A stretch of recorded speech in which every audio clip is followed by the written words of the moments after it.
but I couldn't find another watch of note that also released. And I like to have at least 3 to try and do a Saturday discussion. And the only other one I could really talk about was Christopher Ward and their new C12 Loco. However, I did a first thoughts video, which I've linked in the chat to that one. So again, there was really no purpose in going and revisiting that, since you can just go and watch my pre-recorded one and get all of the opinion that you would possibly care to know about it from someone who did not get a sample copy to review. So, all right, dress watches. Those are one of my, actually the favorite category of watch that I have. I'm just thinking ahead about something I wanted to look up. So forgive me if you hear some typing, but dress watches, broadly speaking, are not particularly popular. So that's no shock. A lot of what we consider dress watches today probably would not have been called that in the past.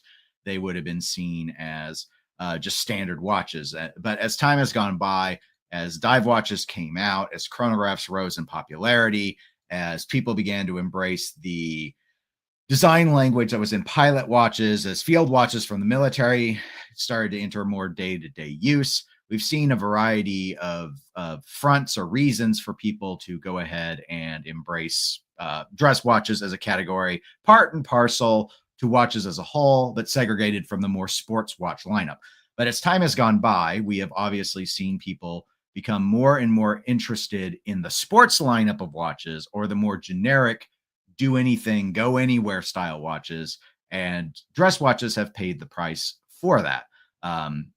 For a variety of reasons. I think we could say it has to do with the lack of water resistance. We could say that it has to do with a lot of dress watches come in softer metals. We could say that it's just the design language is too subtle, and a lot of people want things that are have more personality, that can stand out and be identified, so people feel like that they have something kind of going on for them there. So we just have this mix of things that I think is relevant to why it's a good and interesting discussion point to go ahead and have today. Now, what I was loading up is I realized I did not remember to download the results of a poll I had done. So I am getting that loaded on the screen, because one of the things is that I announced on the channel is I did get a new watch. I haven't had any new watches in 2025. I've been very good about not buying any. And so I put up a poll for the channel folks after the watch finally arrived, because I actually bought it about a little over a week ago, I guess. And this is what, I like to play little games with you guys. So it's like, all right, so what do you think it would be? All I told you, not, of course, there's only 4 options. So it wasn't like you might as well just blindly guessed anyway. But I was curious based off of people who watch the channel a lot. I gave you four brand options, and all I told you were that it's dress watch, so very apropos for our topic today, and it is a watch a brand I've never owned before. Now, I thought about throwing a brand I have owned before in the list as bait to see if anyone just doesn't pay attention to the channel. But I was like, who honestly wants to watch this channel that much to pay attention to that? So all 4 of these are brands I have never owned before. And the results went about as I thought they would. I'm a little surprised that Vacheron wasn't higher on this list, because I felt like I've given Vacheron a lot of discussion points. I know I've talked time and again, probably not ad nauseum, but a decent amount about the 1921. But I've also made it no secret I've been pretty interested in Vacheron's Malt line. Less known, but something I'll just opine here, because we're on a topic of dress watches, so it's all relevant, is the Vacheron Traditional. The Vacheron Traditional used to be a subset of the Patrimony. Now it's its own line, which I appreciate it done that way more, because it's got more of that dolphin-like hands. I think they use dolphin hands, but not like the baton markers, like the Patrimony and the baton markers I don't care for.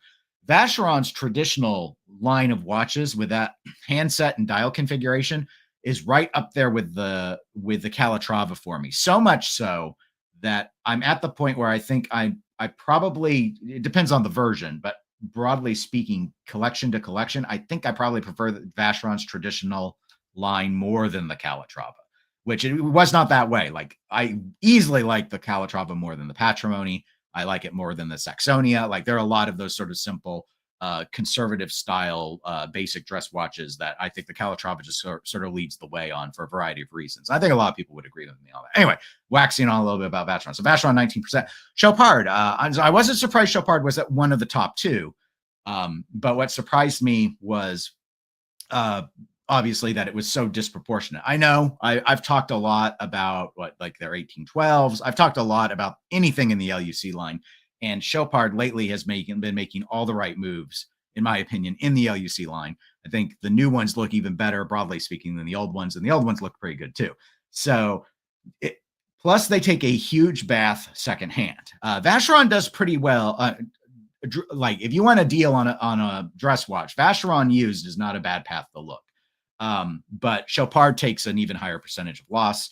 And as everyone who does watch the channel a lot knows, I'm cheap. I like to save where I can, and so buying used is a very popular option for me for watches, and it was the case for the new acquisition. Blancpain, that one was a bit of I'm not surprised that was last, because when was the last time I've talked about Blancpain when I wasn't covering a new release of some version of the 50 Fathoms?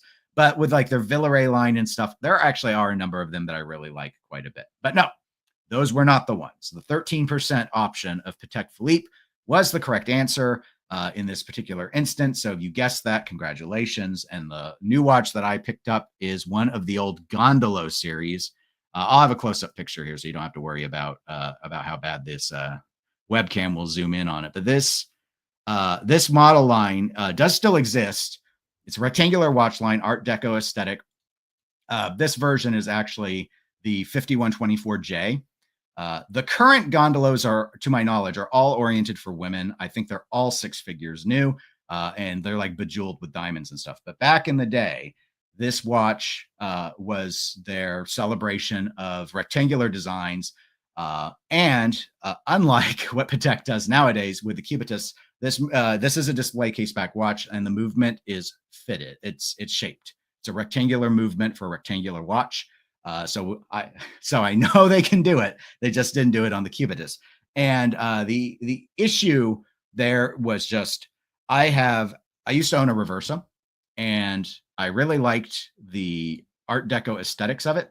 I did not know about the gondola line. I never looked into it because, again, the current ones, since they're targeted to women, I don't like go to Patek's website and just look through all that. Just like I don't look at their 24 line or whatever it is. I just don't look. And I saw one of these through a used dealer, and then I realized, oh, they have Art Deco watches. Okay, let's explore this, because I only look at Cartier and JLC for those sort of things. And then they drop quite a bit. They drop more than the Calatravas do, probably because rectangular watches are just less popular, and this is not what this brand is known for. So anyway, that's the choice I went ahead and went with. So that kind of helps be like, when I didn't have more new watches to talk about, I was like, you know what? Let's talk about dress watches. I like them. I don't know if you guys do. I expect this to be a lower viewed episode, but hey, it's a live stream. We're here for fun. So let me get caught up with the chat, because I do see a number of you have come in. Kevin, good morning. Welcome. And you were the first person I see to comment, though I did see someone. it's not in my I can't speak.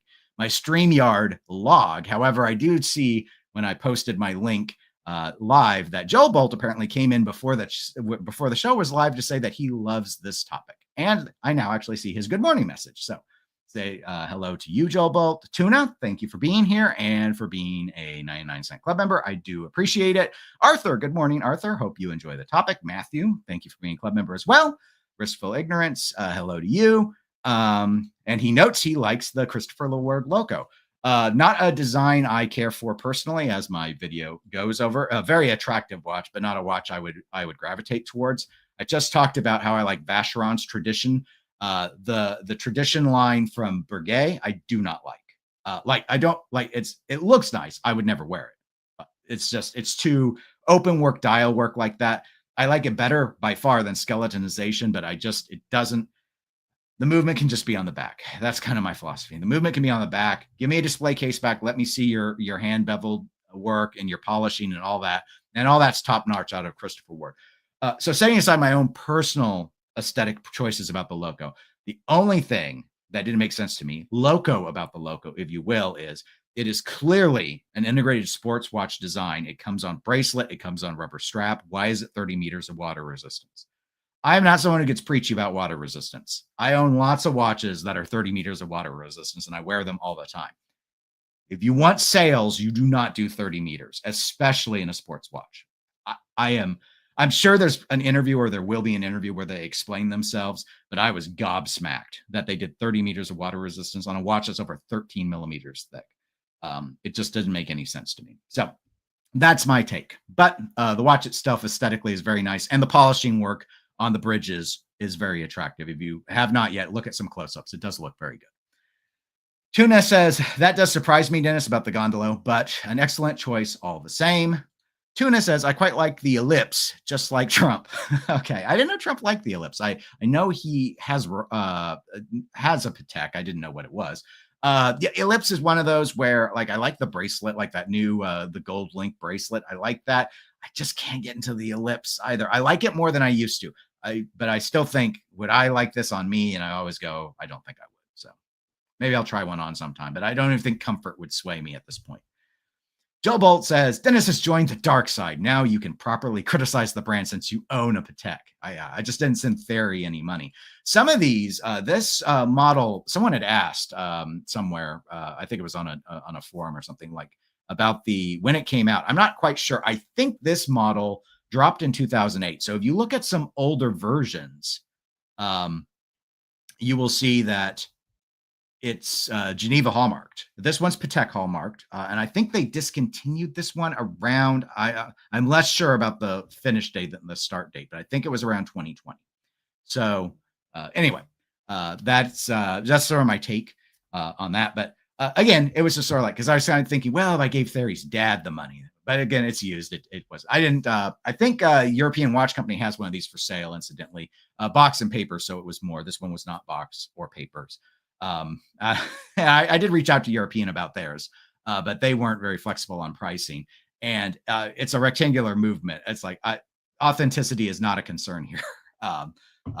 Not to mention when it's exposed, it's pretty easy to look at all that stuff. But with the rectangular movement and everything, they were just like, well, some people feel more comfortable with that stuff. And I'm like, absolutely, I totally get it. But I have a closet full of boxes as it is. So I'm more than willing in most instances, as long as I get it through a known dealer, usually to pick up without those sort of things. I know others feel strongly that they always want the papers, and I prefer the papers over the box.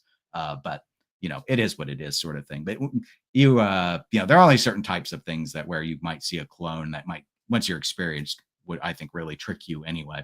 And it's on the sports watch side more so than anywhere else. But we're not here to talk about that. We're here to talk about the finer things in life.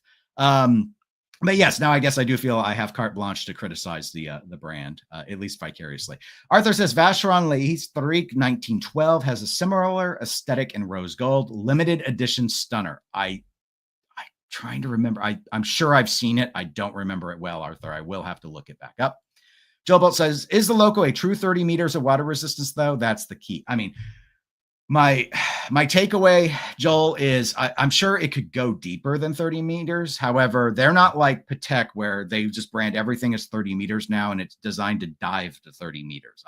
I'm not aware of any brand that does that except Patek, which I think is stupid of Patek to do because it's just confusing. But with all of that said, I don't know. But the bottom line is they've never advertised like that before. It's used. All right. Now we're getting on a sidetrack about Christopher Ward. They're using the 12's case. The 12, at least the last 12 I looked at. I haven't checked every single one on their website, but when I was researching my own First Thoughts video, I went and loaded one of them up.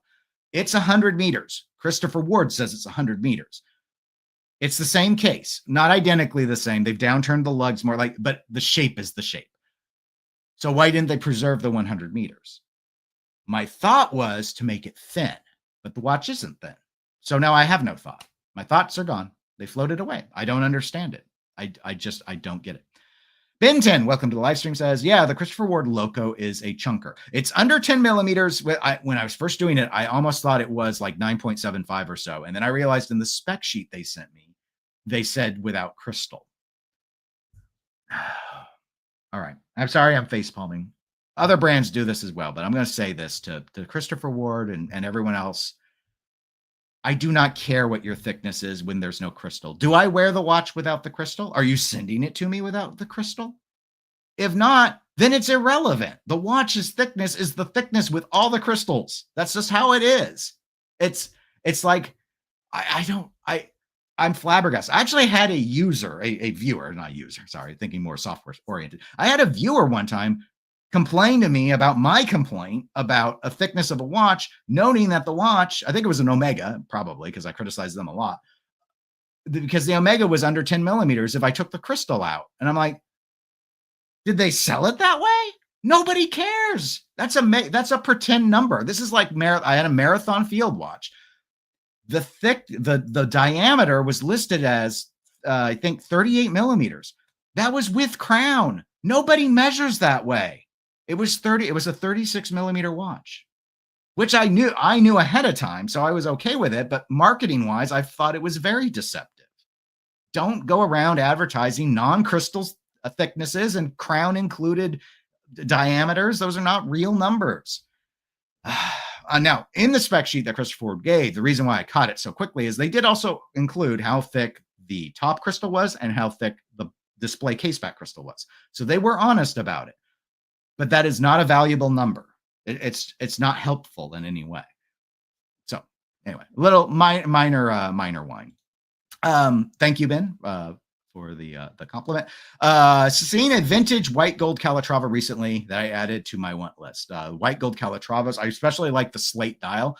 That's one of my frustrations with Vacheron and the traditional line. I've only seen. I don't have a dark colored dress watch dial, and I've wanted one. And the Calatrava is one of my favorite configurations. Vacheron does have a configuration with the traditional line with a dark dial, but it's platinum. So the price is more than what I've been looking at with the other ones.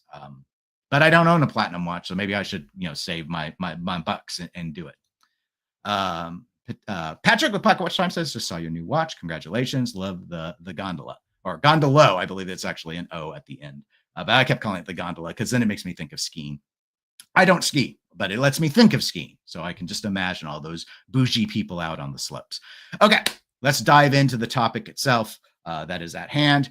Dress watches. Okay, lots of stuff to go over here. I kind of gave two main descriptive items in the description of the video about the question of, will we ever see brands predominantly focus on dress watches again? And I think an easier one to answer, will we ever see collectors again focus on dress watches? And the answer to the latter is probably yes, because I doubt that there aren't collectors currently who exclusively or near exclusively focus on dress watches. And the reason, I mean, obviously we can all do this. Like there are people that only collect Seiko. Like it's so easy to get into that boat of just focusing on something. So that one was a bit of a throwaway question because I think we all know the answer. Yes, absolutely. There are people that focus on dress watches. And I do think there will always be dress watches sold, made new. As long as there's a traditional watch industry, there will be a dress watch component to it.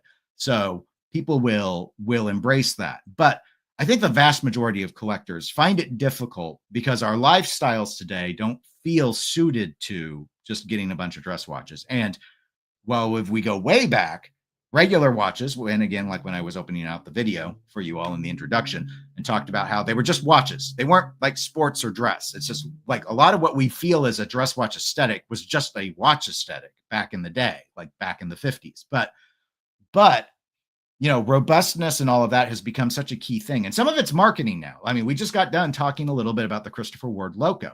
30 meters of water resistance is honestly sufficient for daily use for most people. But everyone worries that they're not in the most people camp. Or even I with a 30, like if I know I'm going to be outside and it's expected to rain, I second guess, do I want to wear a 30-meter water resistance watch? And go, I think I want at least 50 meters. And the reason is as simplistic as you might think. It is my understanding of layman's concept is 30 meters splash proof, 50 meters shower proof, rain showers. There's the tie. It is as lame as I just said. That is how I do it mentally. And then 100 meters, swim proof. That's the 3 tiers. And anything above 100 meters, I don't care about because I don't dive. So that's how I view it. And I always assume all dress watches are 30 meters of water resistance. They are not always, but they often are. Now, I think part of this is what do we mean when we talk about a dress watch? And that could have been its own video entirely. I almost planned this to go into presenting you with 2 different options, and that was sort of a quasi dress watches or watches people view as I'm trying to rephrase. All right, so I'll group it this way. True dress watches being pretty much what everyone will agree is a dress watch. I have to put some qualifiers on that because there are some traditionalists who are super sticklers. Like if it's got a seconds hand, it ain't a dress watch. Like that level. Like, but that component is there in the hobby, so just be aware of it. Don't be I guess sticker shocked when you encounter it. It exists. Or if it's over 35 millimeters, they won't count it as a dress watch. Then on the other side is the quasi dress watch, and that's like the Rolex Datejust. You ask me if you come to me and you say, is the Rolex Datejust a dress watch? I would tell you no, it is not. It's coming on a steel bracelet. It's 100 meters of water resistance. It's designed for it's not a dress watch, but you could wear it like a dress watch. If you only wore it with suits to business functions and all of the rest of it, you're treating it like a dress watch. So it is a quasi dress watch. So even me, who likes a lot of what, as I've just defined them, true dress watches, I haven't had all that many. I've had 8.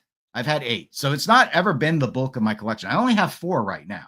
So I thought just so you don't have to keep looking at me, and to provide some context, I'm going to show you the ones I've considered true dress watches, and they would be debatable if they were or weren't.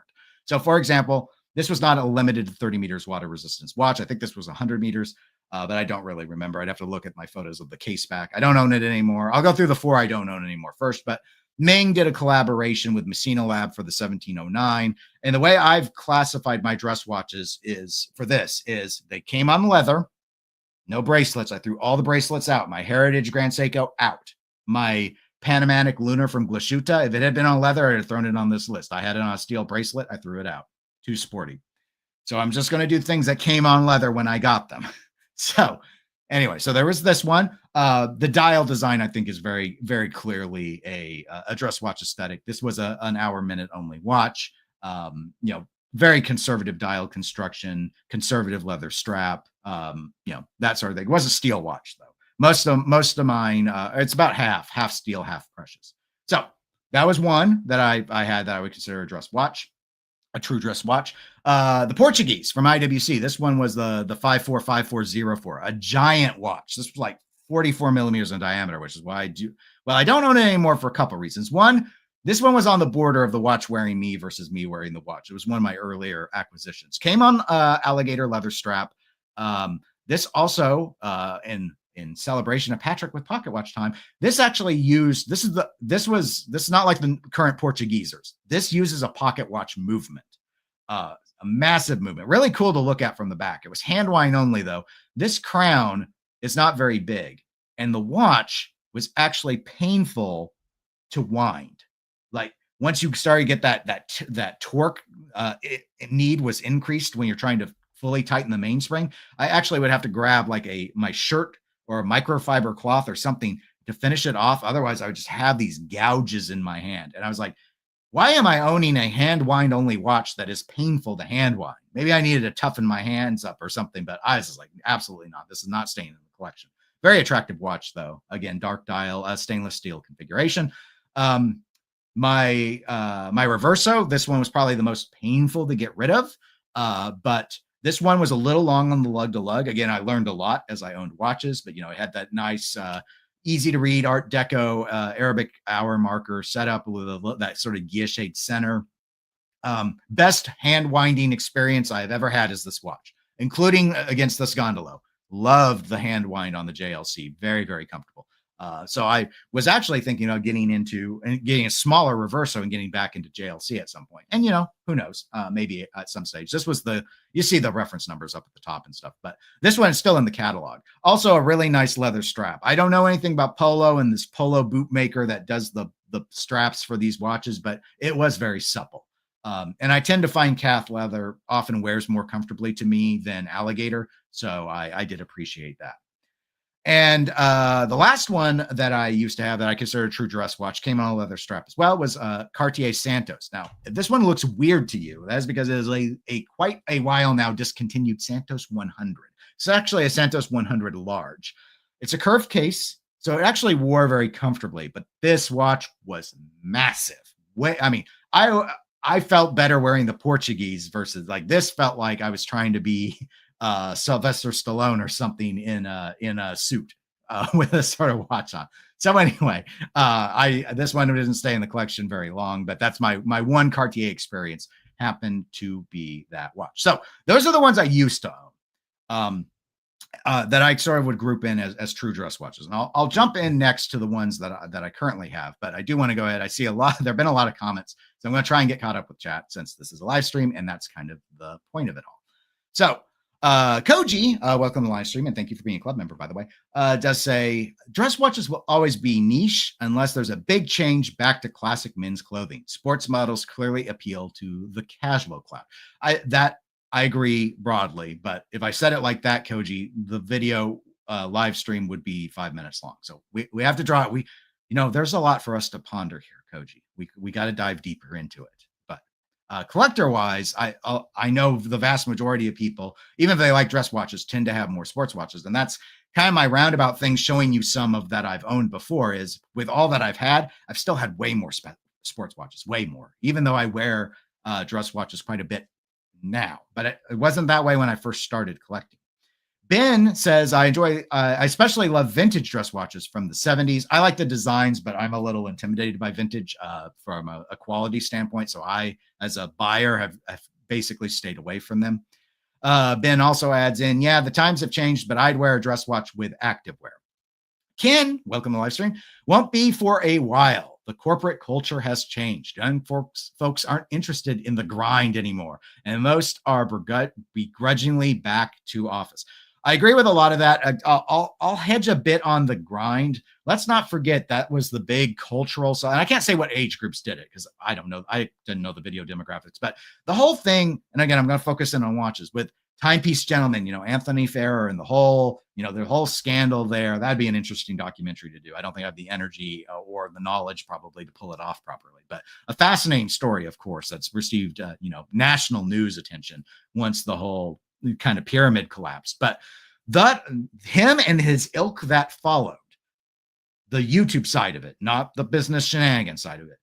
That was all this. Look at this. We're grinding. Let's celebrate the grind. I had people when I would talk about these backpack slingers, as I often called them, and I was pretty disparaging to the practice, quite frankly. And I still am. I still feel it wasn't properly structured and it wasn't safe for buyers. And anyway, I have a lot of complaints. But I would have people come in and disagree with me because, hey, it's YouTube and we all have our own opinions, and say some of them actually argued like it was a good look for people who are the equivalent of used car salesmen. They are used watch salesmen. That to me, it's this. I don't mean that as a bad thing. I'm just saying like used car salesmen are not expected to go around in Lamborghinis and ride Ducatis.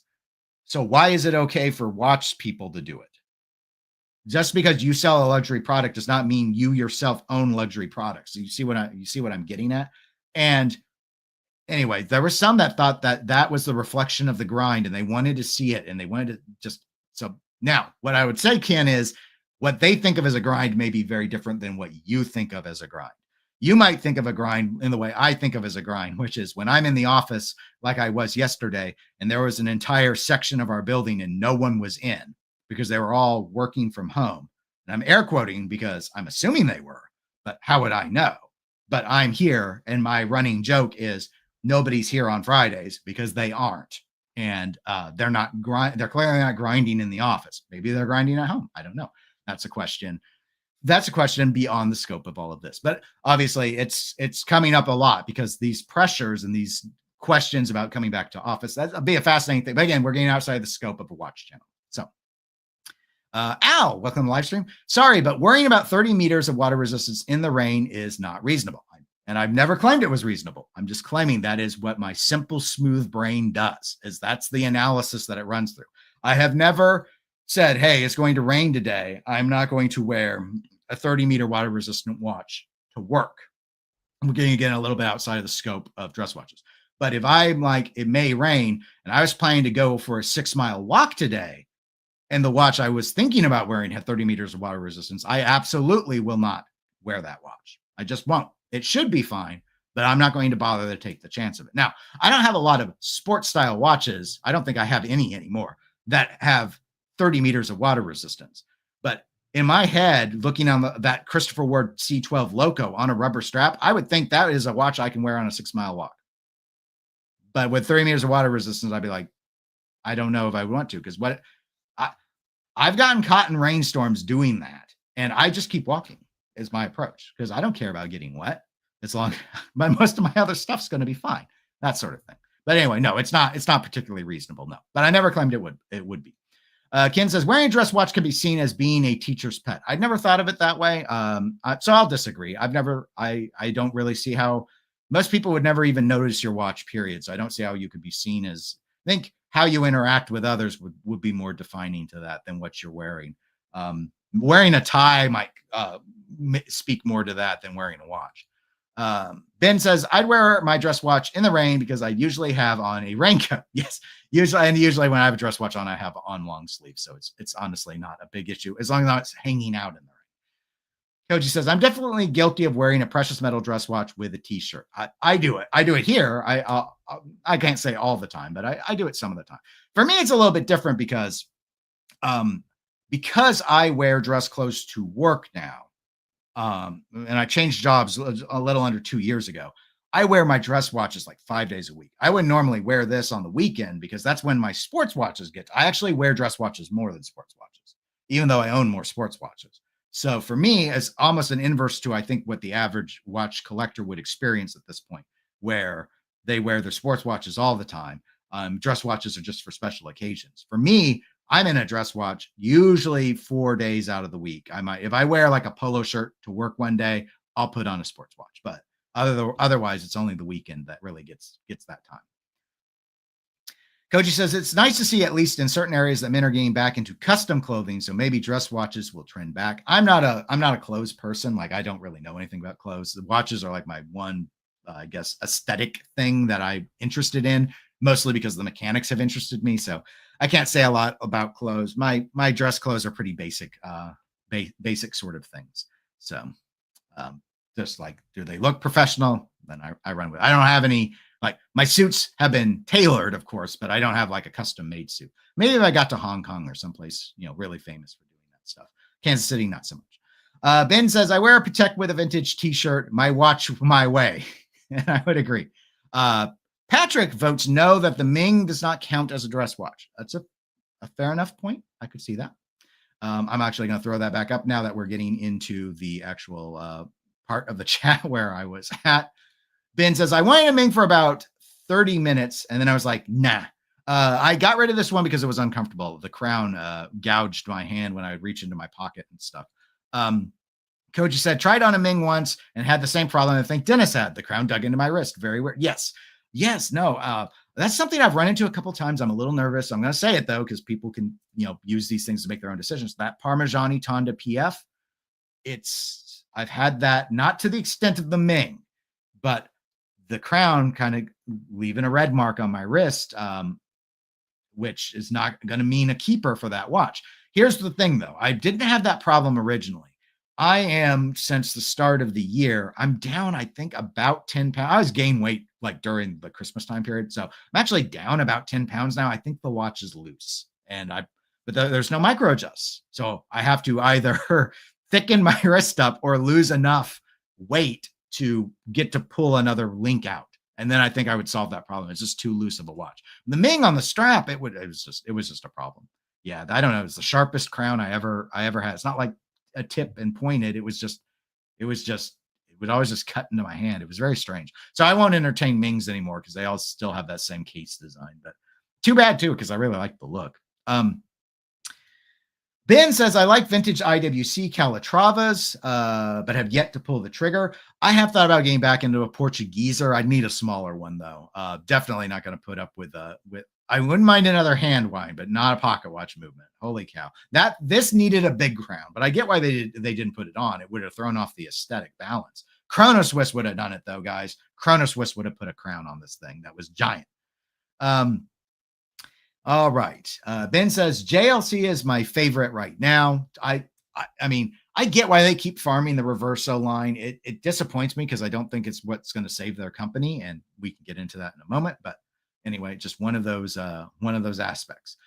Joe Bolt, bringing up the timepiece gentleman, says, fun fact, Netflix was going to do a documentary on the TPG, but he refused because they wouldn't agree to show his redemption attempts. I'm sorry.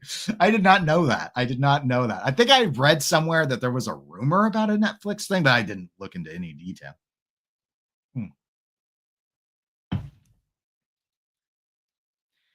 Arthur says, my Grand Seiko 37mm Snowflake has a titanium case, but I wear it on a strap, and I feel it's more of a dress watch than sports with the immaculate finishing and intricate dial. I almost put and it was the Grand Seiko Heritage I used to own that made me so tempted to throw those on the list because I wore it as a dress watch. I don't care that I had 100 meters of wire resistance. I treated it like a dress watch. So it was a quasi dress watch. But anyway, I thought I had enough for you guys anyway. But Al adds in, walking 6 miles in the rain is also not reasonable. This is true. However, if I've decided like that's the plan, that I've sat around eating bags of Skittles for too long and we're going to go on an adventure and I forgot that it was going to rain and I'm 2 miles in, generally I'm just like, you know what, maybe it'll stop raining. Look, there's lots of things I do that aren't reasonable. Collecting watches is probably one of those, but nonetheless, I was just like, it's like The Hobbit. We're on an adventure. We're trying to be on an adventure. Patrick says 30 meters doesn't actually mean 30 meters. It's a pressure rating. I'm wearing a 100K watch that can be destroyed by rain if it has I'm not wearing a 100K watch that can be destroyed by rain if it has minimal water resistance. No, that's where I feel vintage is more notable than what the water resistance rating is, because there's a lot of question, especially with vintage watches that were not designed to be sports watches, about their ability to avoid water encroachment in even splash scenarios. But again, that's not a problem most of us face. And those of you who are really serious about vintage, I assume you use a watchmaker to restore gaskets and try and get it back up to, not modern spec, at least to a reasonable specification along the lines of how the watch was when it was created. Patrick adds, I'm also not driving my Lamborghini in the mud pit because it has tires. Well, I think you need to go on an adventure with your Lamborghini. That's my thought. But each their own. And Ben asking what people are wearing on their wrist. I will not click on all of those. Thomas with the Escapement Show. My head got way too small because of your giant comment. Congratulations on the beautiful Gondolo, Dennis. It's a classic piece whose styling has been forgotten by many, but I love it. I voted that you bought a Chopard because you have praised them. Chopard was the low-hanging fruit. That was the answer that people logically should have gone ahead and voted for. Because I've probably talked about them and Vacheron the most, but I do cover Chopard a lot. All right, just really quickly, just to finish this off, and then we'll just dive into the rest of the discussion about what I think about companies and the coming back of the dress watches. Again, the thing that Koji answered in a one-sentence line that I'm now stretching out for solely questionable entertainment purposes. So I have 4 dress watches currently. I have a Breguet Classique. That's probably my most interesting dial. I'd say this watch is the one that has I think easily has the most hand-finished elements of anything I own. But because of the basket weave guilloche, which is done by hand, the rotor on the back of it is also hand guillocheed, and so I think that's pretty safe bet there. And until the Gondolo was my only yellow gold watch I've ever had. With True Gold, I have a yellow colored watch from Seiko. New watch, of course, the Gondolo. Here's a better shot than what I could show you with the webcam. So 5124J. So that's a yellow gold, sort of white dial. Again, a lot of dress watches lean to like white dials, and you see I have a fondness. That's why I'm also very deliberately looking at getting something that's got a dark dial, because all of my dress watches have white dials currently. We just, the Breguet is just got that silvered dial like they like to do. It's a very fuddy-duddy watch, really. And then this with its Art Deco aesthetic and all that. They have one of these in white gold with a blue dial that's sunburst. Very, very attractive watch. That one trades for quite a bit more, probably because for most people, it's a more attractive watch. It also doesn't have the 12 at the top. So again, it feels a little less old-fashioned, even though the case structure still gives you that Art Deco, those smooth sweeping lines and high polish that I associate with the design movement. Longa one, this is the old version. They have one that looks almost identical in the current lineup, but this is the 101.032 rose gold, but again, a silver style case. This photo doesn't do the best. I'll see if I can zoom in a bit.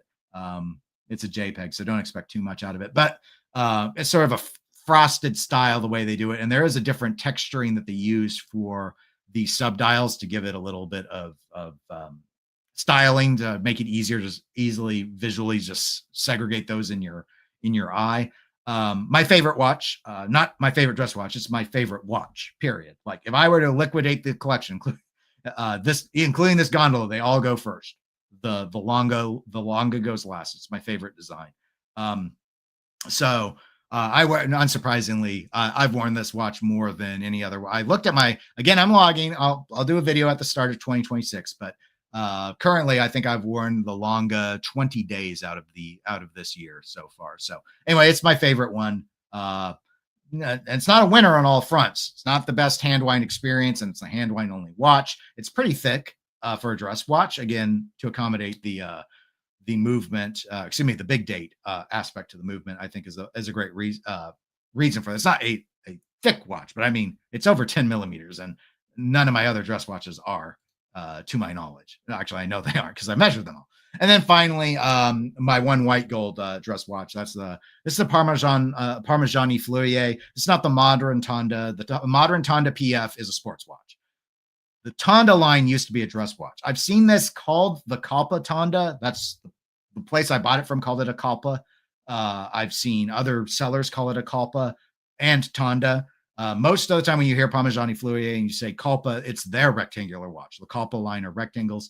But again, it may be like some of these other designs where it eventually became a shape that they used to be more flexible. I've seen an old catalog copy of this where they just called it the Tonda 39 because of its diameter. So anyway, weird thing about this one, loomed hands, even though it's a dress watch, but very much dress watch aesthetic, made out of gold, conservative dial. This is technically a champagne dial. I wish it was more champagne than silver, but again, notice the theme: light color, light color, light color, light color, light color, light color. And I don't have not really a dress watch, according to at least one of you, and my one exception, which was a dark dial watch. So again, I clearly have a type, but I'm trying to get more variety. It's just in the end, I become weak and buy these kind of silver and white colored dial dress watches. But it's a classical look, and there's a reason why they're so available too. So anyway, so that's a context about like what I get in that way in my collection. And those last four I showed, I wear all of those pretty regularly. So again, because I wear dress watches to work almost every day. So collectors obviously could focus on whatever, and I'm sure there are collectors that just specialize in dress watches. But even with how frequent I wear them, it's not the bulk of my collection. I've shown you I have 4 dress watches out of a collection of 17. So I mean, you can do the math on the ratio of that, but it's not even close. Brand-wise, it's even more challenging. So getting to that question, finally, after 44 minutes, getting to that question about can these dress watches in this era, with work from home, we wear casual clothing all the time. We have more relaxed attitudes. There's not this expectation that you have to dress up to go out to eat or to go to the movies or any of that. So that is stuff that ended before I was born. Like this is not, a lot of this is not new stuff. Some of the other things like the work habits and stuff are different from what they used to be. So can a dress watch line become reestablished as a major part of a company's portfolio? My answer is actually going to be a little more nuanced than what Koji's statement had been and where I was going. I think the answer is if you're new at it, no. If you're an existing brand with a big dress watch tentpole, yes, you could still perhaps see most of your revenue generated from dress watches. I do think it may be possible, but it depends on a few things. Volume. So an independent watchmaker, think like a Regepi, doing just dress watches in highly limited counts, could ostensibly, theoretically, I don't think it's even much of a leap for any of you to get to this, only do dress watches and would be able to sell them all and fund his operation, fund his company. So it's definitely possible on the really, really small scale. But let's not, obviously, when the margins are that high and the volumes are that small, it's almost like, well, anyone could do anything. So that's not even an interesting discussion. So let's skip that. Let's jump up into things like Patek. So we know Patek was very concerned about the volume of Nautili, I'm going to say Nautili, the volume of Nautili and Aquanauts that they were selling as a proportion of their overall portfolio. We could debate if they're grand complication and complication watches are dress watches or not. I think most of them look like dress watches, so I would group them as dress watches. I know others would say things with that many complications are functional, period. They're not dress watches. That's not the purpose. Whatever. We could debate that. But we know what lines of theirs are the sports watches, and that's the Nautilus and the Aquanaut, and now the Cubitus. So that's the interesting thing. Even with Thierry Stern a few years ago pointing out those concerns about the 5711, the 10-year wait list, and how they didn't want to become what Audemars Piguet became. Audemars Piguet, the Royal Oak Company, is a sports watch company. There are people, including some of you in this chat, who may very well lament that they don't do dress watches like they used to. I don't even think the 1159 is a dress watch. I don't know what it is. It's something, when it came out, it felt a little fashion watchy to a lot of people. I actually liked kind of some of the aesthetics of it, but they have elements there that feel like it wants to be a dress watch. And then there are other elements that feel like it's more in that sports watch date, just let's get this like go anywhere, do anything style, but just really expensive and precious metal because it's Audemars Piguet. So, but it's not all that successful either. Yeah, the Star Wheel, reissue and all the rest have gotten some love, but we all know where AP makes its money. It makes its money on an integrated sports bracelet watch. Patek didn't get that bad. Patek makes a lot of money on their complications, makes money on their Calatravas, not nearly as much because the hype is not for those. It's for things like the Aquanaut and for the Nautilus. But we know that where their concerns lie because they didn't launch a new dress watch line. They didn't restore a lineup of men's gondolas, did they? They did the Cubitus, which they couldn't even bother to put a shaped movement in.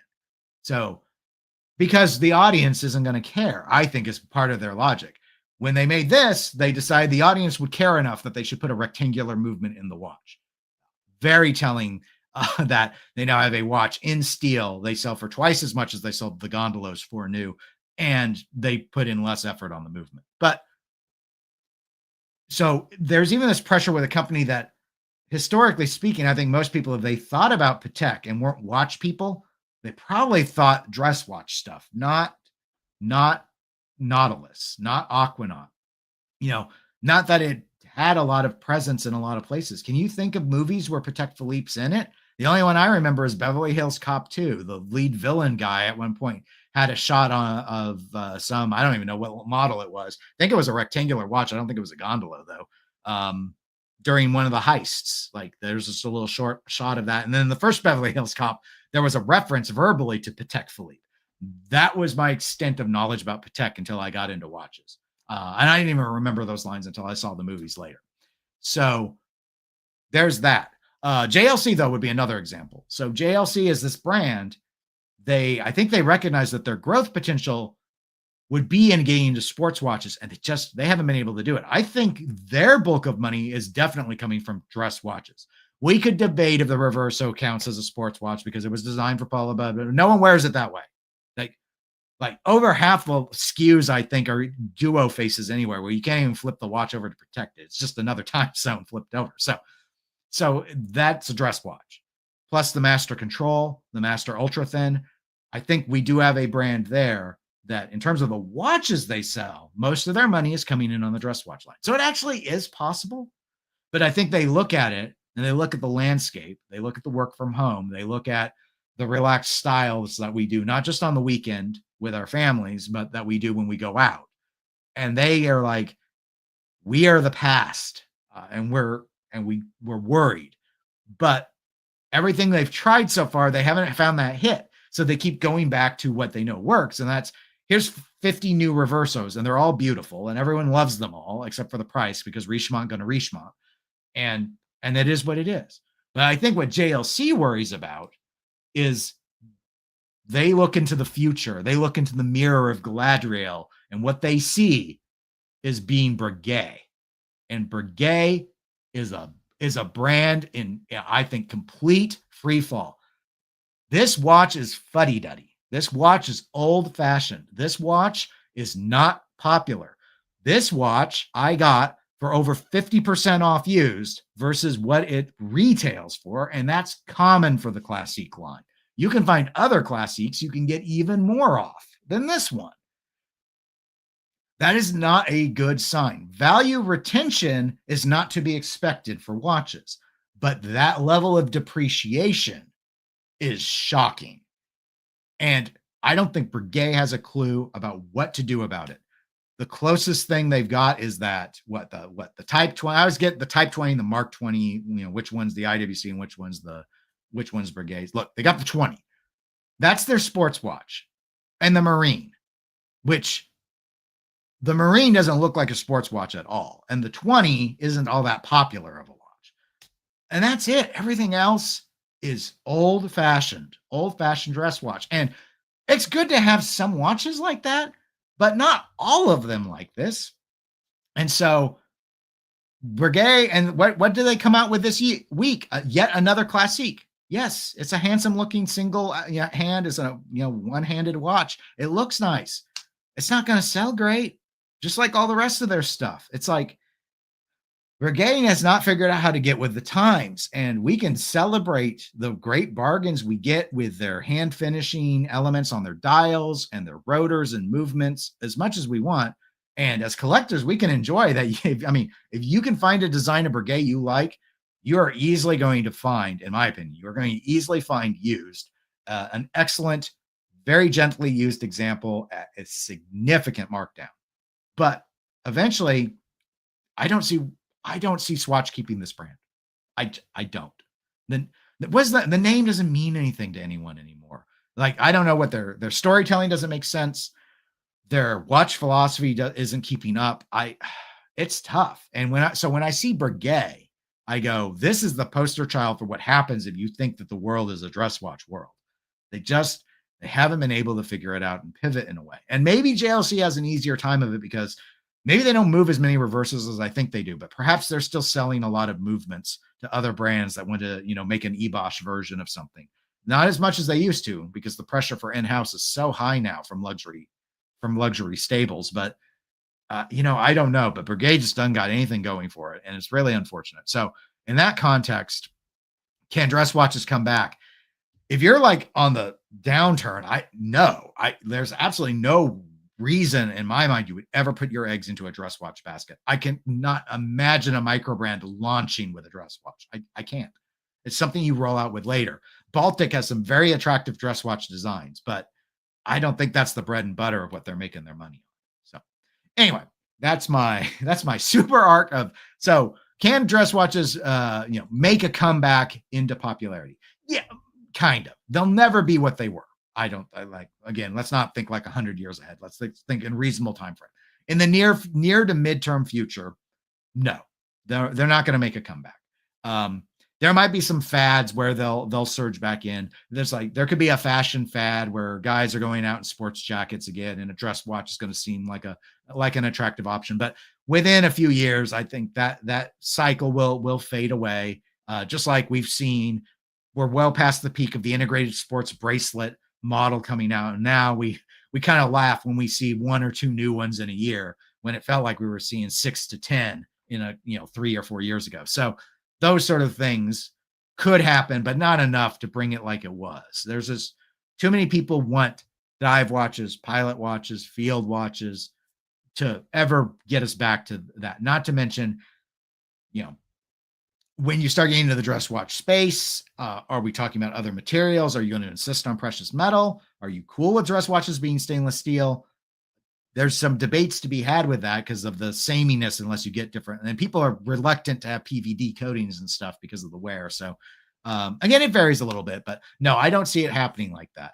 I think there are some brands, though, that have demonstrated you could still survive on a predominantly dress watch portfolio if you approach it the right way and you innovate it enough. But if you pull a Breguet where it just looks too samey, the prices are too high, there's no story that anyone understands or cares about, it's going to stink. But I think the sweet spot's in between. It's the Grand Seiko sweet spot. Beautiful dials, dress watch style dial work, maybe even movement work. Robust cases, robust water resistance, bracelets with easy interchange to being able to swap to straps, leather straps. I think that look can work. It's sort of the Datejust approach, or as I noted, the Grand Seiko approach. I think that's the happy medium where you're like, okay, this isn't going to look industrial. This dial is going to be like Moser. Moser's a good example. Like the Moser Pioneer, that is not a dress watch, but those dials do not feel like traditional dress watch dials. And a lot of those dials are so avant-garde, they're hard to tell the time on. But the watch, because of the weird dial, could be used in a dress setting with the right straps. So you just have to change them out. Moser's going to sell them to you on rubber, but it's that sort of approach. I think Grand Seiko is a better example, though. Snowflake is a great one. The texturing of dials, interesting, multiple layers, lacquering. Crador is kind of one you could go into that boat as well. But it's less known outside of Japan. So there's opportunities there, but no, I think the pure dress watch, there won't really be a comeback. There might be a mild resurgence, but never what it was in the past. Those days are far behind us at this stage. So thank you for attending my TED Talk. I will try and get caught up on the chat. Actually, I don't think there's too many. Patrick said, I voted Chopard regarding my poll about what my new watch was. I guess I could throw that back up here. So you don't have to keep looking at my head. Here, let me expand it because otherwise it's impossible to read. But I was sneaky. I felt a little bad because there was no fairness. I barely have talked about Patek with you guys other than to criticize the Cubitus. And even that I only did like a couple times. Tuna says, wear what you feel. I mostly own what could loosely be described as a dress watch. These days, dinner parties are rather less common. Yes, the fancy dinner parties have long forsaken us. It's very sad. Joe Bolt says, love dress watches the most, but with two very young kids and dogs, the daily wear is important. And I like, again, because I wear my dress watches so much for work, I like putting on the sports watches on the weekend. I like thinking, you know what, I want to get the G-Shock out, or Seiko, like the not my vintage Seiko, but like the SRP K17. Be like, you know what? Sometimes I wear that one to work too because it's got a really comfortable bracelet. So it's that sort of thing. Tuna says it will be a shame if Breguet goes. There will be more tears and gnashing of teeth for them than there was for Carl F. Bucherer. But I guess the thing I would tell you is the same thing I said. I got a lot of downvotes on the short of it where I clipped this out. So maybe I shouldn't have done that one about that nobody cares about Carl F. Bucherer. I'm going to put it this way. And I'm as guilty because, again, while I own a Breguet, I bought it used. I mean, it's just like I buy practically everything. So I'm just as guilty. But if y'all ain't buying the brand, you sure didn't help keep it around. So how bad should we feel if we are not willing to spend the money on it? But I don't mean to shift the blame on us because this is a Breguet's problem to solve. It is not our moral obligation to buy their watches new. It is their obligation to offer watches that we want at prices we are willing to pay. And they cannot figure it out. I would be willing to buy Breguet at half the price they say that they're worth. Are they willing to take them down that low? Clearly not. So I will get what I want at the price I want, and I'll be happy. And they'll be dead. I mean, potentially. I don't know. But Swatch Group doesn't seem to know what they're doing with Brigade. That could have been its own app. Maybe we should do one at some point. Like let's fix Brigade as a group. Let's crowd think it and see if we can solve it. But Brigade's got a lot of problems, and it's not just one thing. It's a mix of stuff. So I can't even really blame the Swatch group as much as I mean I can, but it's like I think they're kind of like, I don't know what we do with this thing. I feel that way about a lot. Like I don't think they know what to do with Glaciuta Original either, but at least Glaciuta's got stuff at a price people are willing to buy. It's like Swatch Group just doesn't want to advertise them. I'm not sure they like to advertise anybody except Omega though. Thomas says the Brigade 7147 Classique is my grail. I'm considering selling my Rolex Kermit and possibly my Datejust if it comes to it to obtain a white gold, white Grand Fou enamel dial 7147. Wow. I don't remember what your full collection. I've never known your full collection, so I can't say I can't remember it because I didn't try to in the first place. But I'm a big fan of eliminating watches to obtain other ones. I didn't recently with the Gondolo, but I thought about getting rid of my Parmigiani Calpatonda, and I'm still thinking about getting. I've worn it a number of times this year. I like to mix things up. I don't like to have too much money tied up in watches. I'm getting more lenient about that every year, but I'm like, it's just a lot to have in a collection. And again, I'm more of an enthusiast than a collector. It really comes down to wearing. That's why I did start logging on the spreadsheet. One, it gives me easy content to do I think a pretty interesting video, but it also gives me raw analytical, data to understand just exactly what I'm doing versus what maybe I think I'm doing. And what I think I've been doing has been pretty aligned with it. I think I'd have a lot harder problem if I had like 50 watches. It'd be much more confusing for me. But anyway, I'm not going to tell you to do it. But if it is a grail, I mean, when it came for me, and I mentioned earlier, my favorite watch in my entire collection is my Longa One. It's the most I've ever paid for a watch, and I got used. Obviously, it's long discontinued. This reference, and I traded 5 watches into against this watch to get it, plus a big cash outlay. In fact, this watch went to it. And this watch went to it. They were both in the trade. And then there were 3 others that were not dress watches. But that's what I did to make it happen. And in my instance, all I can tell you, Thomas, is that in my instance, I have absolutely zero regret about getting rid of those 5 watches. It was the best move I ever made because I am really happy with the Longa One. So anyway, if I wasn't doing other stuff and wanting to collect, that could easily be. I'd almost say I probably wouldn't do it because it's a dress watch. Probably wouldn't do it as my one watch, like as a one watch collection watch. But if it came to it, it would be the one watch. So just one of those things. Patrick says the new Brigade subscription is fire, built to order. Wonder how it will sell. Maybe they'll tell us in the financials. I mean, we do get some information out of Swatch since it's publicly traded. Thomas says, dress watches will never die, I don't think. Just look at the Patek catalog. Yes, there are the popular models, Nautilus, Aquanaut, Cubitus, but the complications are dress watches. I do agree that the complications are dress watches. Some may debate it. Riskful says, since we were talking about dress or classic style watches, what's your thoughts on Markwell watches Date-Matic? I'd have to look it up because I don't know it. Like many things, I am the one who is restfully ignorant. The circle is complete now. So I'm attempting to find it while I talk. But it's like walking and chewing gum.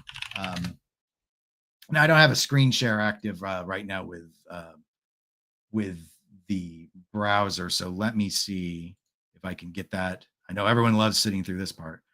I have to stop my screen share, start a share, and then will it let me find the Chrome? I think it did. I think I did it, guys. I did it. All right. I'm very proud of myself right now. Okay. Half the time maybe they fixed something in StreamYard. I've had weird issues when I've tried to stop share and then do another one. Okay. Oh, this is interesting. All right. I do not know yet if I like the hour markers. I like the font work. I like the hour marker. I don't know if I like the 12 and the 6 and the 9 ones being this This reminds me of like the symbols that the Predator has on his self-destruct thing. You guys, if you haven't seen Predator, you need to watch Predator. I know that doesn't have anything to do with the watches, except he's got a cool thing, and we could pretend it had a watch function in it as well. The Predator had a cool thing, and Arnie. Oh, the Arnie, it's his Seiko is in that. So there's that. I like this date window. This with the partial, this is really interesting. So I just showed my Parmigiani Colpa, which has almost that. It's not really well, it's kind of a roulette style because at least one of the numbers is red, but the roulette's really like a red, black, red, black. But when you have the wide aperture, I don't normally like the wide aperture very much. I like how they pulled it off on the Parmigiani. This with the partial showing, I think it's actually, if it looks as good as it does on the 8 on the other numbers. That would be my question, where you're basically seeing like the bottom and top third. If it's uniform like that, I think it's a smart move. Otherwise, the framing's great. Then you should have just tightened it up. I think this is going to piss some people off, though. They won't embrace this watch. Loom's fine. Hands are great. I like any really sort of, I tend to describe these like aggressively style hands, alpha hands, delta hands. I do like leaf hands as well. Those are more elegant, but things with sharp points to them or fairly sharp points to them. That's why batons kind of annoy me on dress watches. I like batons, just like on the Oyster Perpetual and Datejust. I think batons are great. I think those look really good there. But on others, I think it's a little lost. And I like this PVD color. This with the frosting and this, obviously the glass is distorting this aspect of it.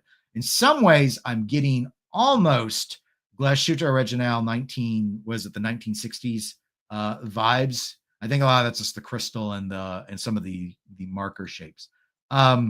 So it does look pretty. The more I look at it, the more I like it. It's a very, and again, you notice what when I clicked on one that looked gold with a dark dial because it's an area of weakness in my dress watch collection. I think I need a dark dial dress watch.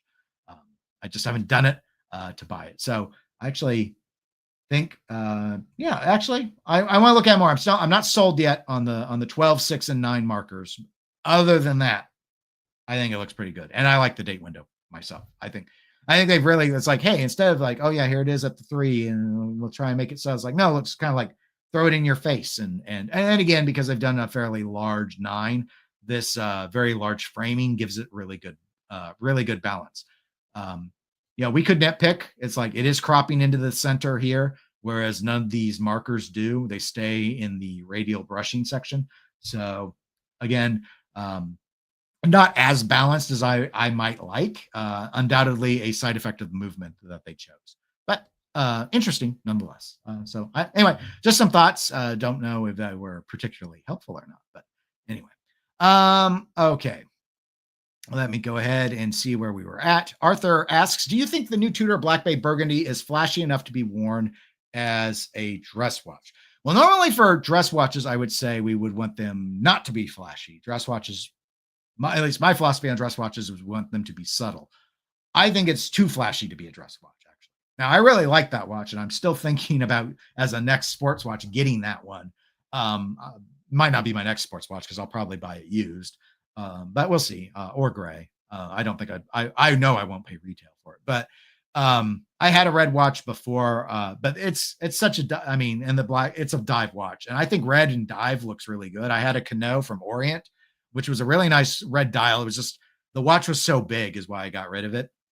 It's just a little too big. Had I gotten a Kamasu instead, I think maybe I'd still have the watch, but anyway, I think I would not the red one as a dress. Like if you want to wear it, I'll wear anything with a jacket because you have long sleeves, you can hide stuff. But I would go with a more conservative color if that was your goal. But I wouldn't, if you're not in that scenario much, I'd still get the Black Bay color you like the best. I guess it would be my solution there. Thomas says, what do you think of the established independents tempting us into the dress watch sphere with cut price models? The Grown Manuel 1 is a case in point from Gronfeld at $21.50. Yes, I think there is an appetite for that. Again, mostly with just collectors, not really a broader market, obviously. There are people that like the aesthetic of dress watches, but they don't want to spend a lot of money because they're not going to wear the watch very much. And that's That's where Groenfeld's trying to move in. Now the problem is 2150 is a lot of money. It's easy to forget. It's easy to forget those of us who buy a lot of watches or buy a number of, quite bluntly, expensive watches. But I've never tried to forget like how it was when I started, for me even. And I was really, really nervous about anything over $1,000. And for me, I still use that threshold. $1,000 is luxury. Under $1,000 is more, I'll do it on a lark sort of thing. So I think what they tried to do was good. My problem with the Groenfeld is because it's over 2,000 euro, it was subjected to fairly, I think, a decent amount of nitpicking, because you were asking for like Tudor 1921 levels of money, and there were some aspects to that watch when I remember looking at it that there were compromises there that were obvious, and I didn't care for them. So I do think I do like the idea. I think the Mad One's a better, and of course it's not a dress watch, so of course you didn't name it, but like something fun like the Mad One thing, that's going to work better than getting, hey, I want something quirky and weird like an independent, but I just can't pay near on 6 figures for something like that. So here's one that's approachable price wise, and it's going to be goofy and fun. That's an easier sell than doing that on the dress watch space, because the competition is fierce. I mean, honestly, if you want a dress watch and you don't want to spend a lot of money, the go-to YouTube thing is buy an Orient Bambino. They look good. Most of them do. I like the Orient. I've never owned an Orient Bambino. I never recommend it because I feel like all of YouTube does. And I don't want people to be like, I would say, look at something from Baltic would be what I would say. That would be my answer. Something under $1,000 with no compromises, because the by compromises, I mean, obviously it's compromise versus a Calatrava, but because they're totally different markets. But what I mean is with Groen, you're going to compare it to Groenfeld. With Orient, you're not. It's Orient. You're not going to compare it to anything but what it is. And there's a refreshing breath of air with that. So there's no baggage. So it's easier in that regard. Wristful says, Arthur, it's nice enough to wear with a suit. I would never call a Black Bay a dress watch, though. Patrick laughing about the Predator symbols on the Datematic, but I mean, as you can see, they're there. I mean, you can hear the laughter in the background, I think. Skylar says, love me some Mark. Well, okay. We got some fans in the house here of it. And Restful says, I had to bring up this banger. And the movement says, good morning from SoCal. Good morning to you. And Skylar is talking about Or Laurier. I'm more familiar with that brand. Movement says, I don't understand the cheap dress watch idea. If you are dressing, you're putting on your best. If your watch is cheap, then what is the point? The point is the aesthetic. So I get where you're coming from on it. And as someone who has put, I'll say I have a significant amount of money in my watch collection. So for me, like as a general rule at this point, for dress watches, I don't look at stainless steel dress watches anymore because I have sports watches that are steel. So I look at precious metal dress watches. But I wear them a lot. So it's like, unlike my other hobby, pinball, I don't play pinball every day. I wear a watch every day, pretty much. I can't, this year, there's not been a day I did not have a watch on for at least some part of the time. Not a single one. Or I'd have a blank on my spreadsheet if it was true. So, but if you need something like, let's say you want to know the time, or, that's part of it, or it's part of the look you're going for, or whatever, I don't know. I'm not here I can't give you style guidance. I have no style. Are you going to go in with this like chunker of a Ploprof? Let's say you have a Ploprof and you're invited to a wedding, and you're one of the groomsmen, and the husband to be says, we're all going to wear dress watches. Like, okay, you're not going to wear them normally. Why not get like a Bambino, throw it on your wrist? I mean, it's not like there's a place to like rent a bunch of watches. So, I mean, from a distance, no one's going to know. You don't care enough to worry about it. You don't wear them enough that it's really worth an investment. It's like, I don't own a tuxedo because on the rare occasions I need one, in that instance, I can go and rent one because I just that's not my life. I just don't do that. So whereas I do, I have sports jackets because I go to work and wear them a decent amount of time. I have even more dress shirts because I go to work without the jacket even more, but I wear button down dress shirts practically every day of the work week. So it's just that. So that's the angle. I get your perspective on it. It's not, the point in that instance isn't about the watch. It's about completing whatever sort of picture you're trying to produce. And that's just a piece of it that you don't want to invest a lot of money in, but you want the aesthetic. It's the same with shoes, like owning really, really nice dress shoes, or just getting some that have the shape and the color, and maybe are otherwise cheap, or maybe you want one that's more comfortable. Like my dress shoes are not like super hard soled dress shoes. I get those that are more comfortable for walking. I walk between office buildings on our campus. I don't want uncomfortable dress shoes. The comfort's more important to me, and my shoes are not like $500 plus shoes. So anyway, that would be my thought on it. But hey, we actually went way longer than I thought. I thought this topic was going to not work very well. But that is thanks to the power of chat. It is not thanks to the power of me. So thank you everyone who was here and participated and drove the conversation, because otherwise I would have run out of stuff. I'd had the Koji answer of nope, dress watches are not going to make a full-on comeback. Case closed, video over, and then I get thrown into the YouTube short algorithm, which you don't want to be in the YouTube short place. That's the bad place. Nobody watches that. So anyway, thanks again. I will plan to be back on next week. Maybe we'll have some new watches that are not watches and wonders to talk about. I know I still need to work on this or that. I have not forgotten. I've just been super busy working, which is why this all got put together late last night. Because I'm just like, I am out of time. There's been a lot of stuff, not bad, just busy, which is good to be busy, but unfortunately it kind of compromises me on my hobbies a little bit. So anyway, I do appreciate it. Those of you who are watching the recording, just leave a comment about what you think about the fate of dress watches, or you think they're going to come back. Do you think there are any brands that we didn't talk about that are really doing it really well? Like it's a big segment of their money-making operation, and that you don't think that's going to change? I mean, we really only touched on like JLC and Patek seem to be doing that pretty well, and Breguet is doing it pretty not well, but there must be others. Anyway, that's it. I'll talk to you all on the next live stream, and I hope you all have a really good weekend. Take care.